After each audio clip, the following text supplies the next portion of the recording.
Hi guys, welcome to my channel. My name is Neha Yogesh. I'm a certified yoga instructor. Today we are going to be talking about the few of the habits and lifestyle changes that you need to have in your 20s to have a better, mindful, and conscious 30s. So let's dive into this topic. This is one of my favorite topics to discuss.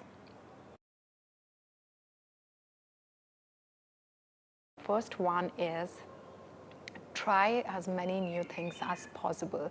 I'm saying this as the first one because once we graduate and probably we are on our first job, we move out of our parents' house, we kind of get into this plateau and kind of get stagnant in some ways. So this is a perfect, great opportunity for you guys to try new hobbies, try new skills, try to meet different kind of people that you haven't met in your life, or reading books that you have never read, trying to get as many as perspectives, and also learning a little bit more about yourself when you're not in that, in that surrounded by your friends and families, or you've stayed in a city for a way too long time. So this is a perfect opportunity, and I would encourage to take risks and take as many new skills and hobbies to find something that really resonates with you. So the second one is very related to the first one, is to change the way that you see yourself, or even finding unique identities for yourself. So when we are surrounded by our family and friends, we tend to get a lot of beliefs and faiths and likes and dislikes very similar to them, which is a great trait when you're living together with other people. You tend to mirror the lifestyle habits too. So in your 20s, after you graduated, it's a great opportunity for you to change some of the things, or even not change, but to reflect on them and see if it's something that you're just mirroring from the people that you spent with, or something that you really resonate with. This could be either your religious stance, your political stance, your the diet that you have, the things that you like as a hobby or developed as a hobby.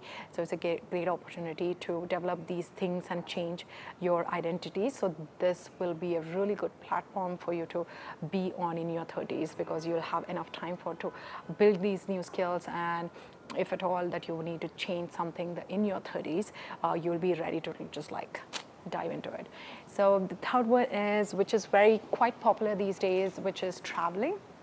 And I think it's great everybody is traveling, but I think one thing that I really like to change the perspective about traveling is to travel with intention. Travel to places that really resonates with you, is aligned with your values, what you want to get out of the traveling.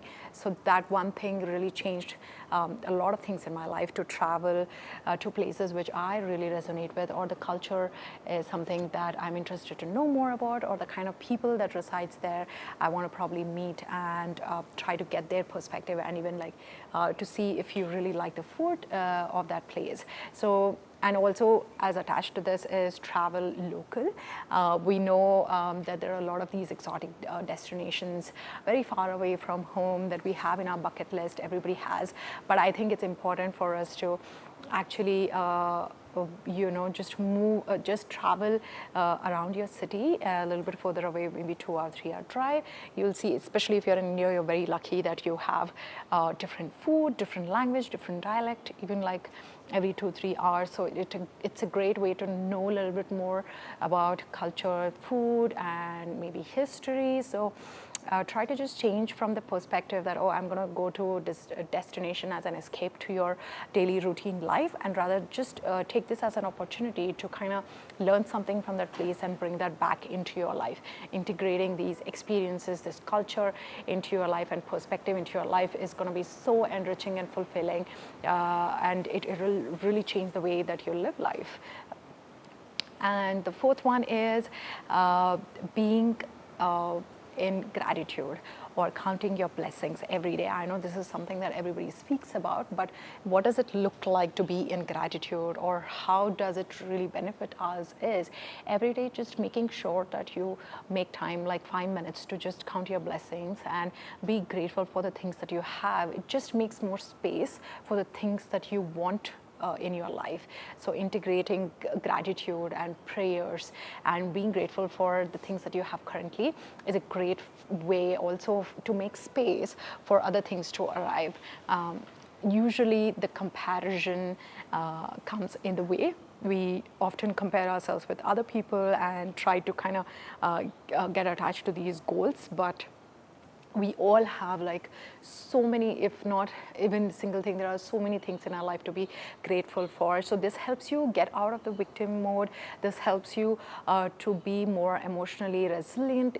And also helps with a positive outlook in your life. And one of the favorite things that it does to you that I've seen in my life is it gives you reasons to celebrate in life. Imagine waking up and then kind of looking around your life and being grateful for the things, for the people, for the experience that you have. You cannot you cannot not stop and celebrate, and you cannot not stop and look around and embrace this life with a slightly positive lens. So if you want to do any of the things that I told, I think practicing gratitude has to be more impactful in your day-to-day life. And the fifth one is, which is so important, is to know when to stay, when to leave. It could be either, and to practice it in your 20s. So it could be either in your relationships, it could be either in your jobs, or it could be something that you're doing as a work in your career, or the friendship. So it could apply to so many things in life, but we are often rewarded or encouraged to stay in one job or relationship for longer when it gets tough, or when you're not aligned and when your gut is telling you to please move from this place.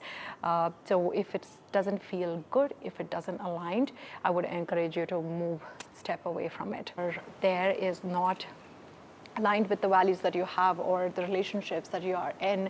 It could be friendships, it could be partnership, is dragging you down. I think in 20s it's so important because you have that energy, you have a really good opportunity to make good connections and good network for you to excel in your later days of your life. So know when to say, understand when you can say no, understand the fact that you don't owe anybody any explanation. If it doesn't feel right, it doesn't feel right. And you have to trust your gut instinct in this matter. I think a lot of the women are trained against it, trained to suppress those instincts, but I think they probably don't lie 99% of the time, at least in my life. So I would really encourage you to, next time when you have a tiny voice or just a sign that you are in a job, in a relationship a little more than that you deserve, I really encourage you to step out and see how that feels. It's very empowering. I think 20s are really good a decade for you to experiment, learn different skills. And when I'm saying learn different skills, understand your body, understand these instincts that we have as human beings, so that you can utilize these things in the later part of your life. So experimenting, taking risks, and trying to have a positive outlook and getting away from the victim mindset and trying to become more emotionally resilient these are the things that I would really encourage you if you're in your 20s. Even if you're in 30s, it's not too late. You can do the same thing. So you need to know when to say, this is not for me, and when to kind of work things out. So 20s are great examples for you to try this out for yourself and listen to your gut and kind of make that more a connection with your gut, and that will become a solid foundation, and the connection between your decision making, the gut, becomes stronger in your 30s. So 20s are a great one decade for you to say no, say this is enough, and if it's not aligned with your beliefs, if you're not, and also mind you, if you are constantly changing in your 20s, you are constantly trying to get different perspective, meeting new different people. So sometimes it so happens that you kind of question yourself or kind of make yourself be in certain places, certain relationship more than you should be. So especially women, we are kind of encouraged to be this fixing everybody's life and fixing things and staying and rooting yourself so that other people can flourish. Please, I would encourage not to do that, because you'll be doing that for the rest of your life.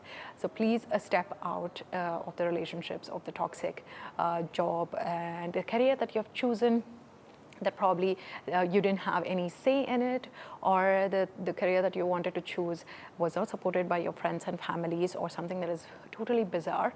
So I would really encourage, we are in 2024, so you can have a career in any field, doing anything you want. It depends on you, so which is a great thing right now for us to be alive in this world, to be able to do whatever we want. So please take this seriously. As I'm saying this, please say no. Step out, quit that job, and move out of the house. Move away from people who are not serving you in any way and who are causing you a lot of distress already, because life itself is already quite complicated and we have a lot of things to manage by ourselves. At least we shouldn't be encouraging these circumstances and situations to add more stress to our life. So having boundaries, having understanding of what you deserve, what you don't deserve, what's your self-worth is so important, especially in your 20s. You're going to be confident because of this. You know what you want in your life. These are the things which will really help you in your 30s, otherwise it's going to go downhill. So these are my top 5 habits, tips for you guys to, I encourage you to look at them, make note of them. If you're already doing something, how is that affecting you? If you are not, try to pick one thing at a time and see how that's going to change your life. All of these are very impactful on your life, on your mental health, on the way that you carry in the world. So I would highly encourage you guys to try this out. And if you want more videos on wellness, on philosophies, on perspectives, on just understanding certain things that is happening in the world of women, please comment them below and I will be so happy to make a video about it. And if you want part 2 of this, please like and comment and let me know. And I have few things that's revolving around your mental, physical, and emotional wellness that's directly derived from yogic philosophies and tools. So I'll do that in the part 2. So subscribe to my channel, share with your friends, and I'll see you hopefully next week. And I know that I do talk quite fast, so I'm trying to slow down, but I'm sure it's gonna get better. So if this video was too fast and I was speaking as if the world is gonna end, please switch to 0.5 times, and then maybe it's a better viewing experience. So thank you guys for being here.